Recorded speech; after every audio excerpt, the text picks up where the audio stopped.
Buenas noches. Una semana que se avecina importante para la política argentina, la política y la economía, porque creo que de ahora en más tenemos que hablar de política y economía en el sentido de que se ha colado algo inesperado hasta hace pocos meses, como es la crisis que empieza a tocar profundamente a la Argentina, desacreditando aquella jactanciosa presentación de Cristina Fernández, la presidenta en Estados Unidos, dándole consejos a los norteamericanos de qué tenían que hacer, invitándolos a que tengan un plan B y diciendo que en Argentina no iba a haber remesones.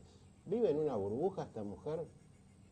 Que le vaya a explicar a los obreros de General Motors si la crisis no llegó y lo que se espera de ahora en más. Cuesta creer el nivel de infantilismo, de amateurismo, en algunos casos de la presidenta de la Nación. Algunos dicen, son muy duros con la presidenta. No somos muy duros con la presidenta. La realidad se impone, los hechos están a la vista.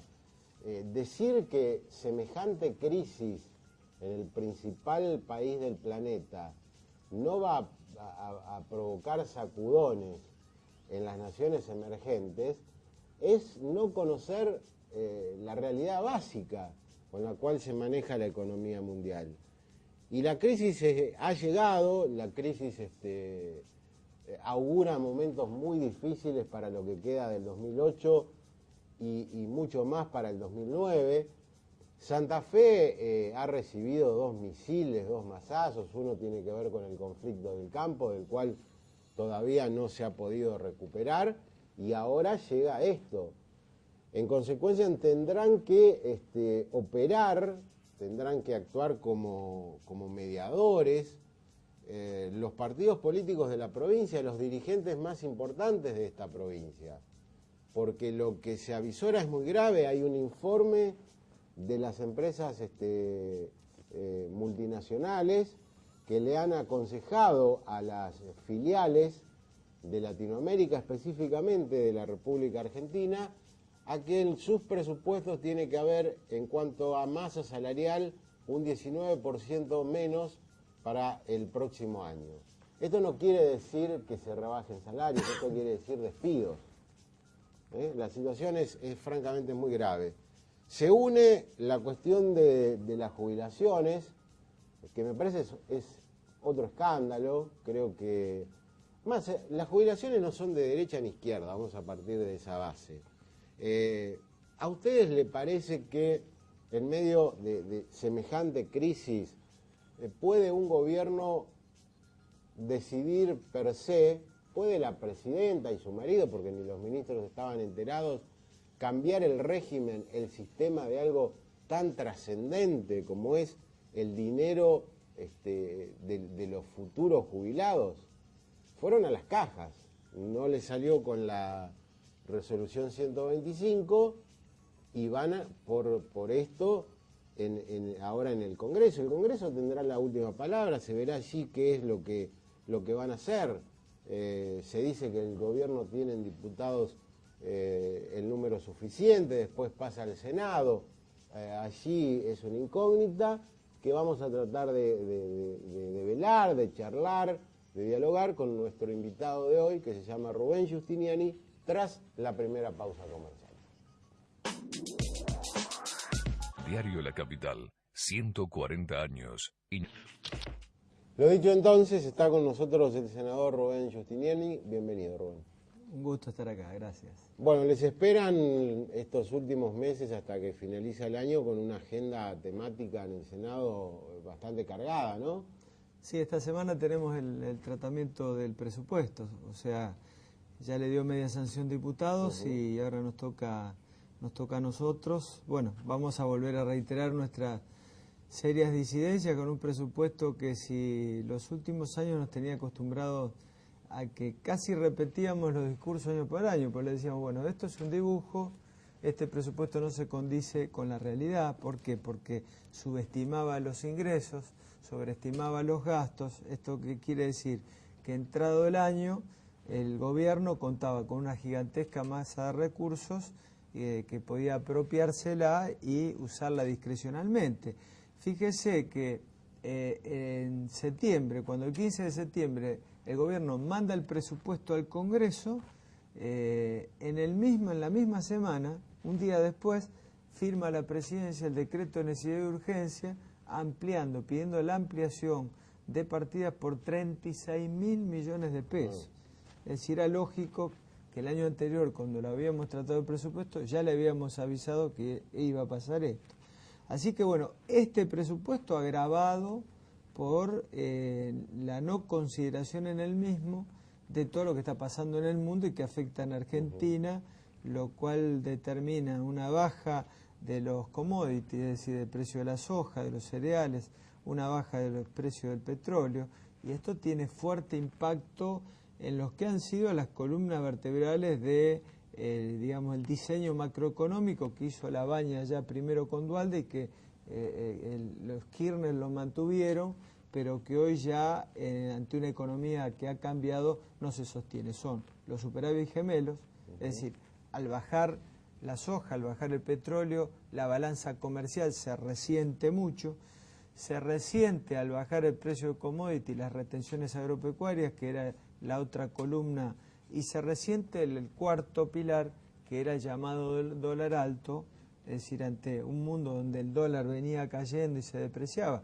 Argentina lo mantenía alto, entonces esos cuatro pilares determinaron una macroeconomía que fue tirando con 8, 9, 10% de crecimiento anual, y eso verdaderamente chorreaba, aunque no había reformas estructurales. Nosotros planteábamos en estos años, tiene que haber reformas estructurales, es el momento de hacerlo, porque hay superávit, porque hay condiciones económicas favorables, porque sabemos que los ciclos económicos son terribles, o sea, hay ciclos donde la cosa viene alta y en subida, y ahora nos agarró el ciclo bajo y no estamos bien parados para absorber esta crisis. Por allí, bueno, uno ve, escucha, el televidente también, el presupuesto, las cifras, y a lo mejor se pierde el detalle, ¿no? de gastos, de curiosidades que se encuentran dentro del mismo, que ustedes por trabajarlo lo notan. ¿Qué ejemplos se pueden dar de que en este presupuesto hay también arbitrariedades mayúsculas? Sí, primero el capítulo nuevamente de superpoderes. Claro, eso se mantiene. Todos los años, dos cosas de la mano. Mantener emergencia económica, donde 5 años y medio, 6 años de crecimiento de la economía no tiene ninguna justificación. ¿Para qué mantiene la emergencia económica? Bueno, para la renegociación con las empresas de servicios públicos sin pasar por el Congreso. Y en segundo lugar, superpoderes para hacer justamente la readecuación permanente de partidas sin tener que pasar por el Congreso. Es decir, que el presupuesto, que es llamada la ley de leyes, y es llamada la ley de leyes porque justamente cuando el Congreso aprueba, digamos, de qué manera recauda, que es lo que la sociedad paga con sus tributos, con sus impuestos, y de qué manera gasta lo que la sociedad pone, que son los impuestos. Entonces, por eso la ley de leyes, y lamentablemente en los últimos años se la ha llevado a una caricatura, ¿no? Porque, bueno, es en términos generales, todos sabemos que es una formalidad el tratamiento que se le da en el Congreso, porque emergencia, con superpoderes, con delegación de facultad del Congreso al jefe de gabinete, y con números que de entrada se saben que están deformados, evidentemente que no es el presupuesto que debiéramos aprobar. Nota que en el Senado han cambiado fundamentalmente en el oficialismo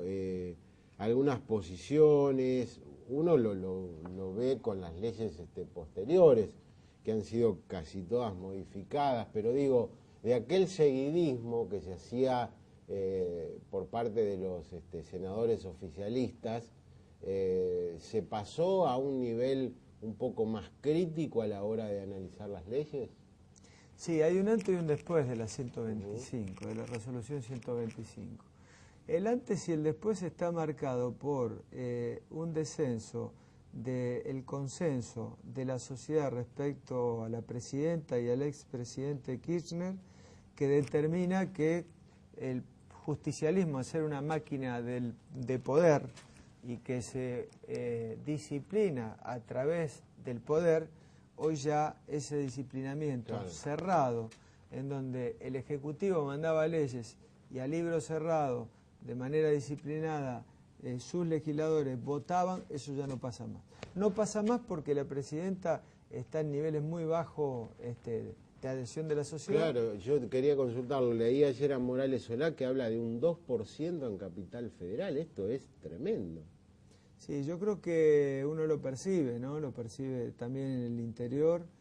Evidentemente que ya el 28 de octubre, cuando ganó las elecciones, la ganó cómodamente desde el punto de vista de la distancia a nuestra fórmula, pero el 43% también habló, y el haber perdido Rosario, perdido ciudades como Santa Fe, Mar del Plata, Ciudad de Buenos Aires, Córdoba, hablaba que en las grandes ciudades un poco la gente tenía alguna predisposición no favorable, pero hoy ya al haber asumido el segundo turno, el desgaste de la última parte del primer turno y de no haber cambiado el gabinete, de haber pasado la crisis agropecuaria como pasó, de ya la economía estar en problemas como está, hoy la imagen ante la sociedad deja mucho que desear. Y eso, dentro del justicialismo, empieza nuevamente la puja de poder. Esa puja de poder está abierta, con lo cual ya hay sectores que claramente se diferencian y en proyectos importantes que se debaten, más que en la naturaleza de la discusión misma de los proyectos, ya empiezan distintos sectores a ver qué es la posibilidad dentro del justicialismo ya de discutirle al actual oficialismo kirchnerista el poder. Por eso ahí yo veo una crisis dentro del justicialismo a mediano plazo. Creo que se abren ya claramente, bueno, en diputados lo de Felipe Solá es claro, ¿no? Es decir, se ha abierto prácticamente formar un nuevo partido. Así es. ¿Y cómo está la oposición? Porque uno, ya vamos a hablar de las AFJP, pero al inicio de que sorprendió a todos, el gobierno firmando este proyecto de reestatización, encontró a la oposición como desarmada, con distintas opiniones. Bueno, no es tan malo. Hay una idea de actuar conjuntamente, como sucedió también en la votación respecto a la 125.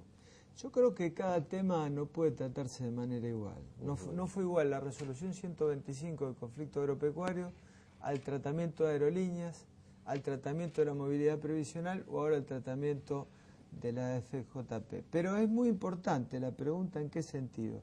En el sentido de que recién ahora la sociedad mira a la oposición. El año pasado, antes de las elecciones, ni siquiera reparaba casi en la oposición. Y eso es casi natural, porque cuando la economía tira bien, cuando hay un oficialismo consolidado, pasa hegemonía del oficialismo y debilidad de la oposición, hegemonía del Poder Ejecutivo y debilidad del Parlamento son casi dos caras de la misma moneda. Entonces, ahora la oposición tiene un espacio para crecer. Esto es inevitable. Si lo aprovecha o no, este es el debate. Yo creo que no. ¿Cuál es nuestro punto de vista del socialismo? Que no se puede, que no es correcto y que no le haríamos bien al país unir a toda la oposición en un frente del no contra Kirchner.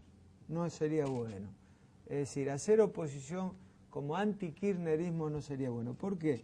Porque creo que el país necesita una clarificación del sistema político, necesita alternativas con liderazgos democráticos que se vayan perfilando para el 2011.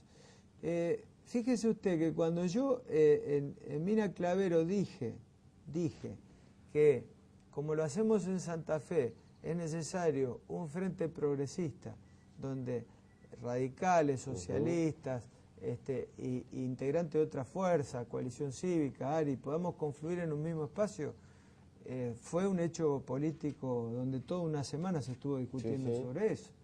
Y creo que ese es el tema, Creo que el país necesita que por un lado esté un liderazgo como Macri en el centro derecha con una alternativa para el país y por otro lado fuerzas que programáticamente pueden expresar lo progresista vayan generando una alternativa a este gobierno que evidentemente en este desgaste va a llegar al 2011 en condiciones de replantear la sociedad un gobierno distinto. Estamos hablando con el senador nacional por el Partido Socialista, Rubén Giustiniani. Continuaremos haciéndolo tras el corte.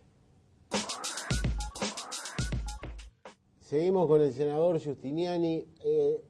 Hay una gran confusión por parte de la sociedad, me parece, respecto a las AFJP. Porque evidentemente en muchos sectores, me incluyo, yo soy afiliado a una FJP, hay malestar, nunca trabajaron como debían, pero la reestatización así de buenas a primeras, con el evidente objetivo de poder tener caja, empieza a hacer que los que en principio apoyaban la reestatización digan, pero ¿a quiénes le vamos a dar el dinero? ¿No es un poco la disyuntiva por la que atraviesan ustedes? Porque digo, se han manifestado siempre a favor del sistema de reparto, pero no serían funcionales al gobierno si votan de esa forma. Es siempre una trampa, ¿no? Cómo lo plantea el gobierno, porque evidentemente la manera que lo hace es como siempre una manera poco transparente, casi brutal, porque acá debiera abrirse un debate sin tiempo, de claro. decir, pero ¿por qué? Esto es muy importante, lo del tiempo es porque semejante transformación ameritaría una apoyatura de datos técnicos. Nosotros tenemos que siempre fuimos partidarios por el reparto, siempre. Nosotros dijimos en el 94, Esteves Boero y Alfredo Bravo, ambos diputados, votaron en contra de lo que el secretario actual de la presidencia, Oscar Parrilli, como miembro informante de la privatización de YPF y de la FJP. No se privó de nada. No se privó de nada. Entonces, ¿nosotros qué decíamos en aquel momento? Esto es una estafa, esto es un negocio financiero, y la historia demostró eso. ¿Por qué? Porque si usted se da cuenta, lo que puso en estos 14 años y lo que tiene como ahorro, va a ver que por las comisiones y por la depreciación, de los últimos tiempos, tiene muchísimo menos dinero que si usted hubiera puesto ese dinero a plazo fijo en un banco. Es decir, ha perdido plata. Claro. Por un lado. Pero por otro lado, ¿por qué nos oponíamos en aquel momento? Porque la única manera de sostener un sistema de reparto solidario, intergeneracional, como es en todo el mundo funciona así. Solamente en muy pocos países, Chile y algunos más, tienen capitalización. Es que si usted le detrae una parte importante, no puede funcionar nunca la relación entre aportantes y beneficiarios. ¿Por qué? Porque se extendió la expectativa de vida y porque hay desempleo y porque hay trabajo en negro. Hoy en Argentina solamente la relación es 1 a 1, 1,4 a 1. Es decir, cada 1,4 trabajadores hay un jubilado. Cuando el sistema de reparto se instrumentó funcionaba con 4 trabajadores aportando por cada jubilado. Entonces, como eso no pasa, entonces hay que poner impuestos extras para que el sistema funcione. Y por eso en aquel momento, cuando se establecieron la FJP, también Cavallo, el mentor de esta medida, le sacó a las provincias una parte de sus recursos, un 15%, muy importante. Para Santa Fe solo le están sacando por año 2.100 millones para el sistema de la FJP. Entonces nosotros decimos, muy bien, estamos de acuerdo con volver a reparto, estamos de acuerdo en la medida que se haga de una manera consensuada y se establezcan una cantidad de prerrogativas para que ese dinero no sea destinado a otras cosas. ¿Por qué? porque si en el 94 la sociedad absorbió el debate ese de la necesidad de la privatización, no se opuso, era porque en la historia del reparto todos los gobiernos manoteaban la caja de las jubilaciones para llevarla a otros fines.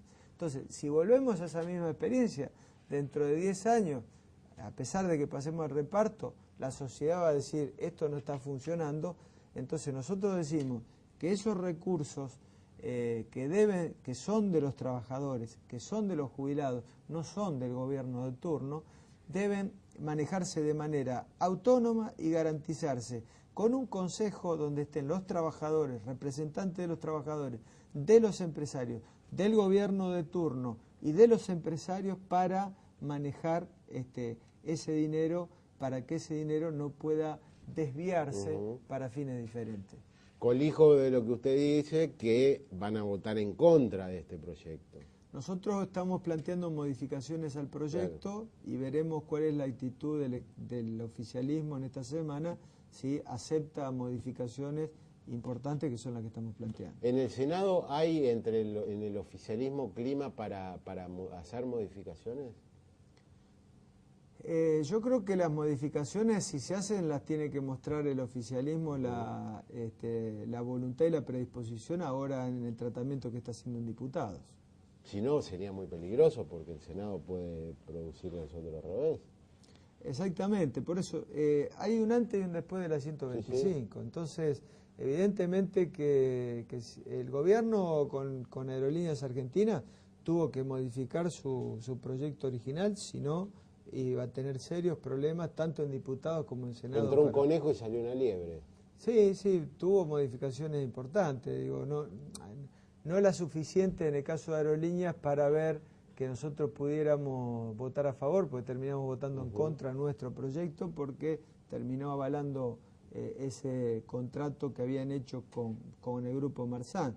Vamos a ver si las modificaciones que plantea actualmente en estas condiciones ahora en diputados y después en el Senado da la posibilidad que sectores de la oposición que estamos de acuerdo con el sistema de reparto podamos acompañar, aunque sea en general con el voto, y si no, bueno, veremos qué actitud tomar. Usted fue candidato a vicepresidente de Elisa Carrió. La estoy escuchando a Carrió decir cosas muy fuertes, como por ejemplo los que voten a favor de la iniciativa del gobierno son traidores a la patria, que no hay alternativas, que esto es como el tren a Varsovia, como elegir qué tren tomar para ir a la muerte, ¿no?, durante el Holocausto. Ayer que esto iba para una banda de ladrones. ¿Cómo se ubica? Porque, a ver, voy a ser franco, me parece que la sociedad está esperando otro tipo de discurso, menos crispado. Yo he hablado con Carrió en distintas oportunidades, le he manifestado siempre el punto de vista del socialismo, ¿no? Nosotros creemos que hay que tener una prudencia en cuanto, una firmeza y una prudencia, las dos cosas a la vez. Firmeza porque tenemos un gobierno que atropellador, atropellador, que no respeta al Parlamento, no nos respeta a la oposición y intenta a veces a los empujones sacar las cosas. Pero prudencia porque se vienen tiempos difíciles en el país. Se vienen tiempos difíciles, hay una cuestión social que es muy preocupante, crece la pobreza y mucho, está creciendo la pobreza y mucho. Hay muchas necesidades sociales. Va a crecer el desempleo, es muy acertado y riguroso el análisis que usted hacía al principio y es así. Ese es el país que tenemos, que se viene, empresas que van a empezar a despedir gente, el gobierno provincial está muy firme en defender la fuente de trabajo, ha tenido que dictar conciliación obligatoria, se viene un año que viene de mucha desaceleración económica, ya no vamos a tener las tasas del 8, 9, 10% y algunos ya están hablando que incluso se puede acercar a índice de cero, o sea que esto es serio. Y por lo tanto yo creo que nosotros tenemos que seguir insistiendo que hay que consensuar políticas porque en un escenario de conflicto económico, de conflicto social, me parece que pierde el país. Por eso yo creo que hay que tener una actitud de unir las dos cosas, de mucha firmeza ante un oficialismo obcecado, que no cambia y que esto le puede hacer mal al país, pero de mucha prudencia también, de no llevar una confrontación, porque desde el mismo oficialismo también es como que le gusta que nos subamos al ring, ¿no? Y que transformemos en una pelea de vida o de muerte. Sí, sí. Entonces es muy loco lo que pasa, porque además ha trascendido de gente que está muy cerca de Kirchner, de que plantea que si no logra el voto de la reestatización de las jubilaciones, se van del gobierno. Es una cosa francamente surrealista, ¿no? Bueno, esa anécdota la contaron cuando la madrugada Claro, que perdieron la que dijo 125, Cristina, ¿no? vaya, Nunca desmentida. Nunca desmentida. Pero por eso yo creo que es bueno que termine el 2011, que la renovación sea como es, como debe ser. Y si estamos conmemorando 25 años de democracia, el primer gran valor de la democracia es que la gente tiene la palabra, la sociedad tiene la palabra. Es decir, que en cada elección la gente o premia o castiga con su voto. Y ese es el camino del cual no hay que moverse, y sabemos lo que nos costó mucho justamente reconstruir la democracia. Por eso me parece que hay que tener mucha prudencia, que hay que seguir planteando el diálogo y el consenso, aún a pesar con quienes no quieren dialogar y no quieren consensuar. Ha sido muy ilustrativo, Rubén. Agradezco mucho que haya estado acá. Gracias. Hacemos el corte y regresamos.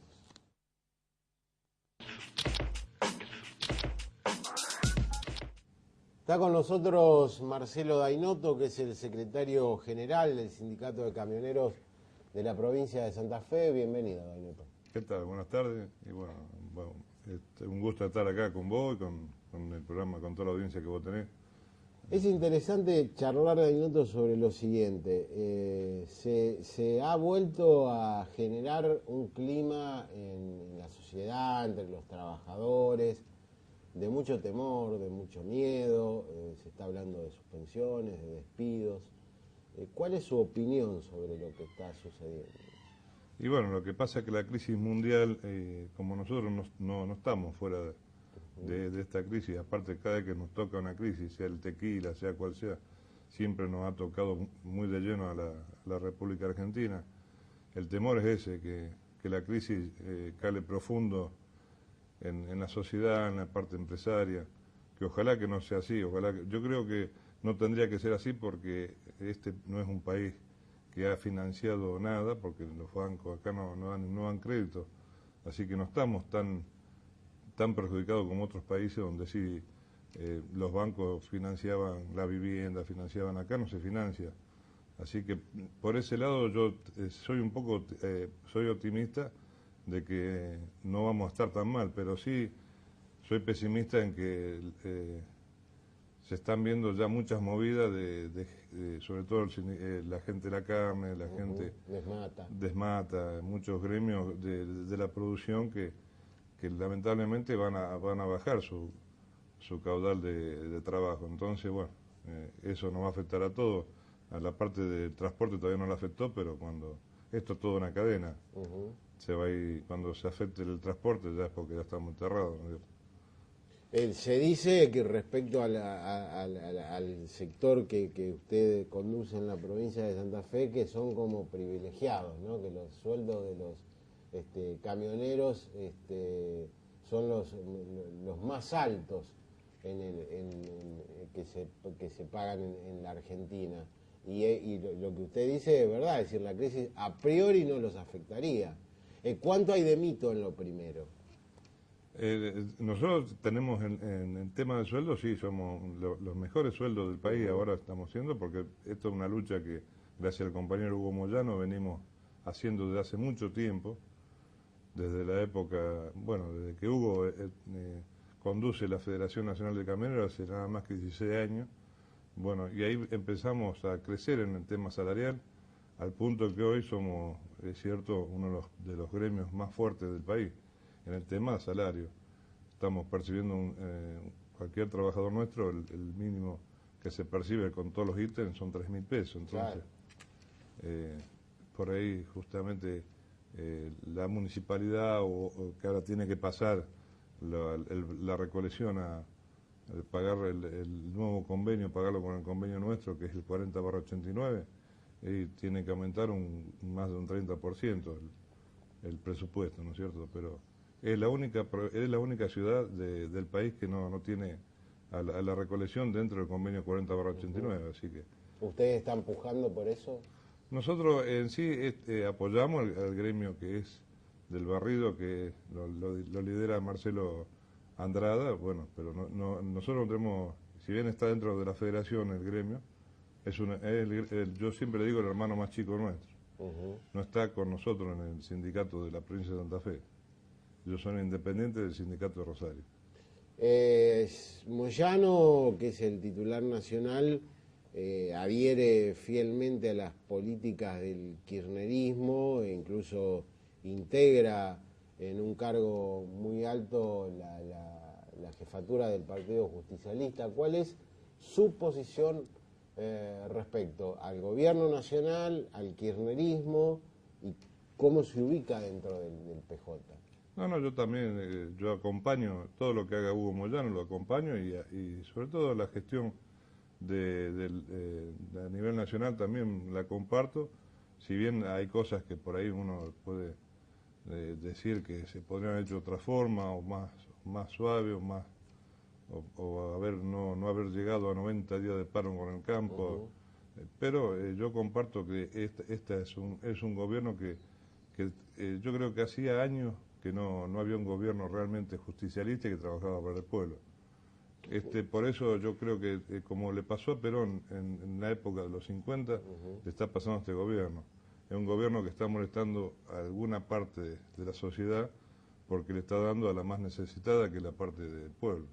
¿No nota que ha cometido demasiados errores en los últimos tiempos la presidenta de la Nación? Me refiero a la resolución 125, que bueno, fue un fracaso, faltó previsión de acuerdo a lo que iba a suceder, y lo de las AFJP, bueno, conocer también su opinión. Bueno, con el tema de la 125, fue un fracaso la 125, en su momento fue un fracaso que se le echaba la culpa al gobierno, y yo quisiera saber ahora cómo están los pequeños y medianos productores, los verdaderos pequeños y medianos productores del país, cómo están sin la 125, que iba a subsidiarlos a ellos.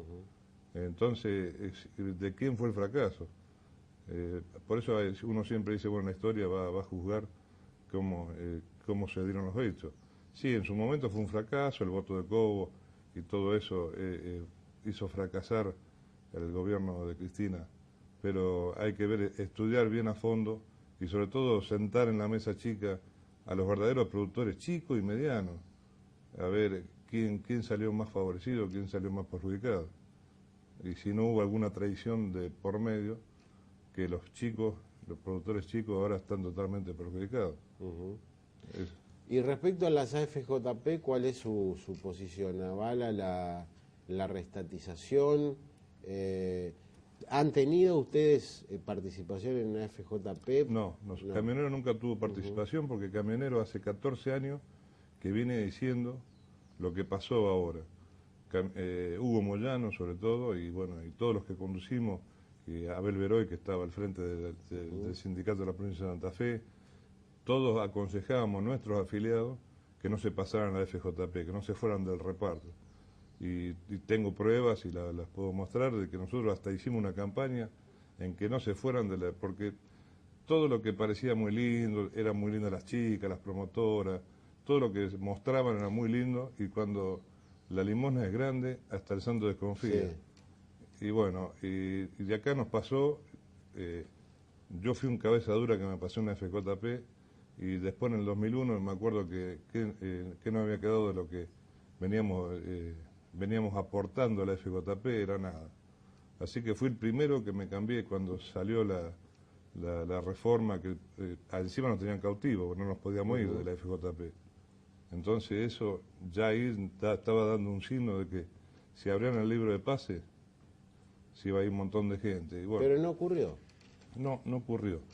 también la FJP pusieron todo su empeño y su gente y gastaron la plata, que la plata, si vos estás en una FJP o yo, o los muchachos, todo, es la plata nuestra la que la que gastan para hacer las grandes publicidades, para hacer las grandes campañas, y vos que estás en los medios, vos sabés, para salir a hacer todo eso se necesita plata, y la plata es la gente que aporta. Seguro.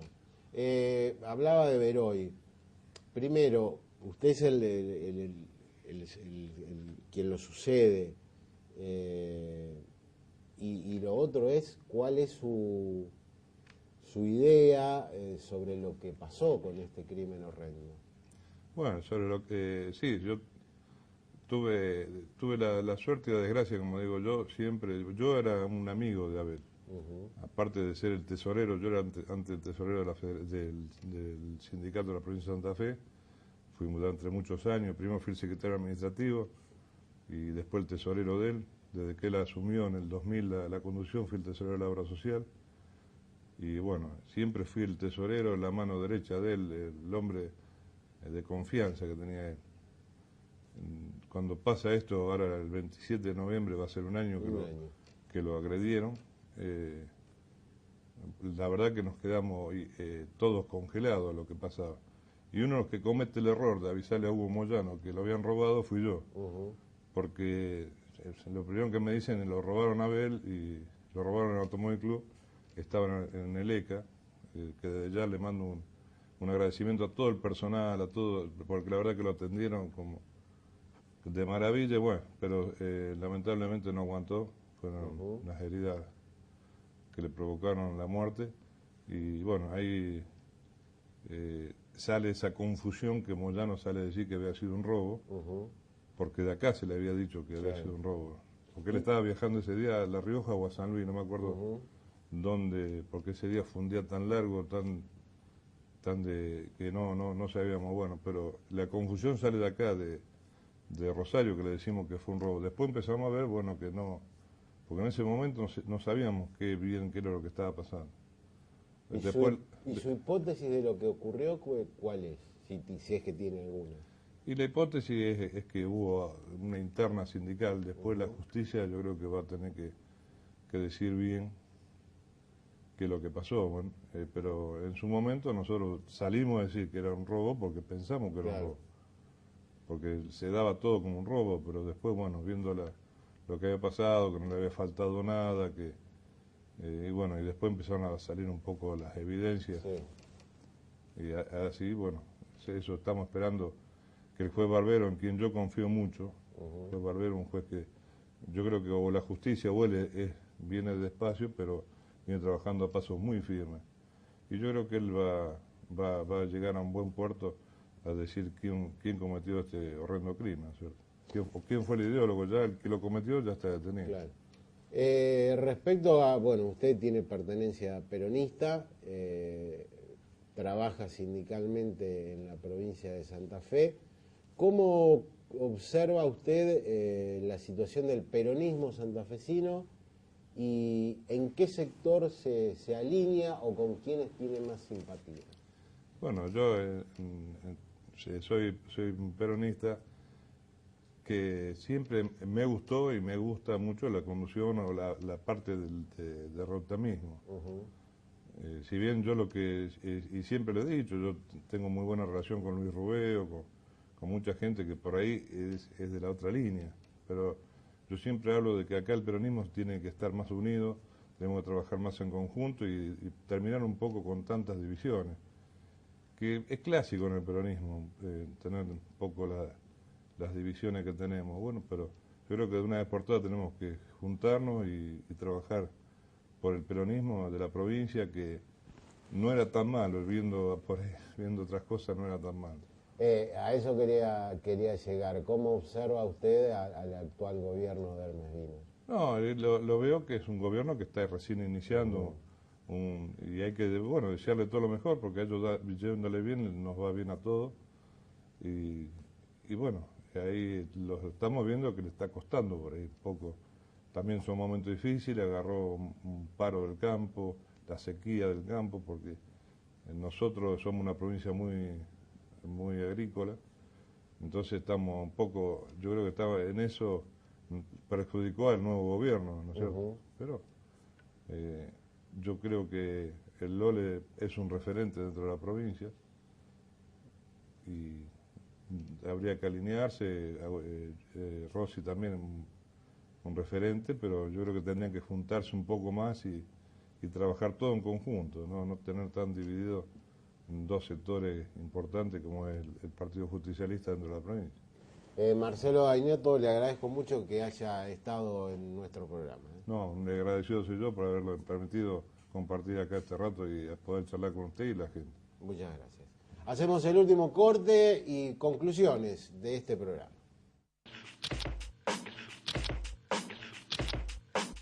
Algunas informaciones de materia política respecto a la provincia de Santa Fe. Lo primero, le viene muy bien, le ha venido muy bien al gobierno santafesino la reentrée de Antonio Bonfatti tras un periodo de convalecencia, porque se necesitaba urgentemente, y lo hemos dicho en este programa, alguien que articule, que negocie, que opere con el peronismo, que es mayoría en la Cámara de Senadores.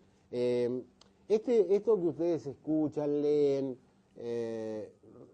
respecto a los acuerdos necesarios, por ejemplo, para votar la reforma tributaria, para votar el presupuesto, se va a extender hasta el 2011, porque no cambian las cámaras, seguirá el peronismo teniendo su mayoría en el Senado, seguirán los socialistas con 10 diputados, el resto compartidos con aliados. En consecuencia, insisto con esto, se necesitará de alguien con mucha cintura política para negociar todas y cada una de las leyes. Lo otro es que si funcionaron tan bien durante el conflicto agropecuario, en sincronía, Hermes Wiener y Carlos Reutemann, que son los dos líderes de los partidos políticos más importantes de la provincia, me parece que es hora de que suceda lo propio con distintos sectores que empiezan a sufrir y muy peligrosamente y con mucha más gravedad que el campo, porque se trata de trabajadores, de gente que vive de su sueldo. Bueno, ponerse las pilas, por ejemplo en el tema General Motors, que no va a abrir sus puertas, que anuncia despidos. Esto está pasando en muchas otras empresas, e insisto en esto, la orden de las multinacionales que ha bajado desde Estados Unidos es: queremos un 19% menos de masa salarial en los países emergentes donde tenemos filiales. Esto no significa rebaja de sueldos, significan despidos. Y sobre eso no hay nada peor, y sobre eso es lo que tienen que trabajar ambos dirigentes. Por lo demás, tuve acceso a una encuesta casi exclusiva que pidió un empresario sobre lo que sucede en Rosario. Ha caído la imagen del gobierno municipal, que también ha sido tocado por la crisis, pero lo que se da es que no hay ningún opositor, ninguno, dentro del peronismo, y fuera mucho menos, capaz de capitalizar políticamente esa caída que se ve en el gobierno socialista, que puede obedecer a múltiples causas. A veces la gente se cansa tras tantos años de gobierno, pero bueno, por ahora Lifchitz puede estar tranquilo, no hay ningún opositor que le haga cosquillas. ¿Quién va a ser el sucesor de Lifchitz?